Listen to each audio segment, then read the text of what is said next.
Hello, this is Crystal Potoff back with some more tips on choosing dyes for our eggs. So this was our color wheel that I had talked about last week. So today what I have here are 3 different chicken egg pisanki. They all have somewhat the same pattern on them, but I use different color sequences. So here they are, and you can see this one I used the traditional Ukrainian colors. I'm using the warm colors. It has red, uh, orange, and yellow. So let me back up. So the sequence I did on this, after I drew it, I waxed everything that was going to be white. I put it in yellow. I waxed the yellow. I put it in the orange. Now, this was the Ukrainian gift shop orange. And waxed the orange parts. There's not a lot that's orange. And then I waxed the red part. And then I dyed it black. As you can see, the red really stands out. But you do get, even though it's the same red, it looks lighter when it's next to the yellow as opposed to when it's more this solid outlining the yellow. But it's the same red. I didn't re-dye it or anything.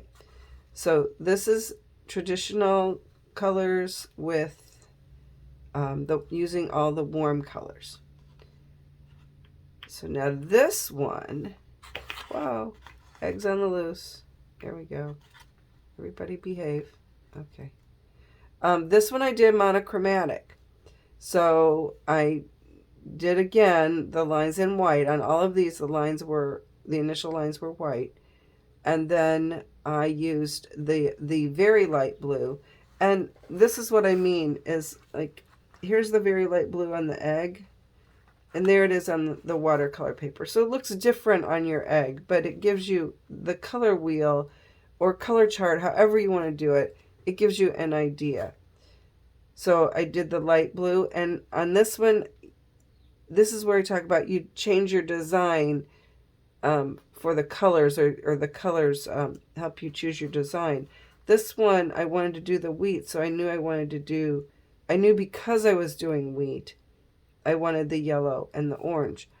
On this one, I didn't want blue wheat, so I adapted my design for that.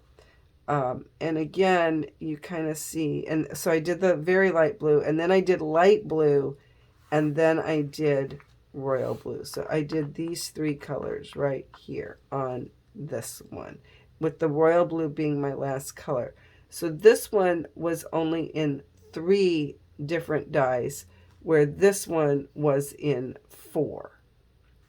Now, my last one that I want to show you is this one.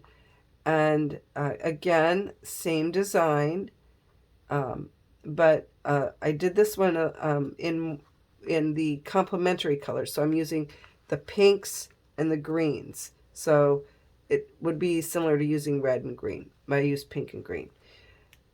So here, I started with the white lines. I put it in the very light pink, and then waxed that, and then I did the pink. And this I know you can do with Ukrainian gift shop colors. I don't know if it works with the other ones from the other companies. And I know it only works on the pink. I haven't tried it on something like the raspberry. But if your egg has been dyed pink, you can put it in the light green, and you do not need to wash it first. It will, the light green will turn light green. So you can, this here is the light green, and then this is light green inside of here, and this is light green here. So that is what I would call an exception to the rule for if you're going from warm to cool or cool to warm. Generally, you have to wash your egg back. In this instance, you do not. So I waxed the light green parts, and then I dyed it in the dark green, which you can see on the color chart here, the egg looks, eggs are flying everywhere today. Okay, you can see the colors are just, they're very different on the watercolor paper than they are on the egg. Now, I will say that on these two, for the royal blue final color and the dark green final color, I had to do what I'm going to call 2 dips. When I dye my eggs, I'll put them in for 3 minutes, and then I take them out and I let them dry. I don't leave the egg in there for an hour. That's not going to make it darker. In fact, it's going to oversaturate the egg and it might wipe off a bunch of color. 3 minutes is all I leave it in there, and then I let it dry. Some of these, like particularly the dark green, when I first took it out, it didn't look very dark, and then as it sat there, it got darker. But it wasn't quite as dark as I wanted because I wanted to make sure I had a good contrast. And the same thing with this royal blue. So I did the 3-minute dip. I let them sit for about 15 minutes, and then I dip them in it again. And then I got these beautiful shades that I really love. So this today kind of showing you, let's see if I can hold them all in my hands without flying them across the screen. I'll hold them like this. So same pattern, adapted slightly, and then the colors enhance the pattern. But using all the warm colors, the traditional colors, monochromatic, using all blues, and then here using complementary colors. So again, I'm doing this to kind of give you some ideas on different things you can do on your eggs for color combinations that help you enhance the symbolism on your pisanka. Next week, I'm going to be showing how I use the dyes on eggs that are already colored.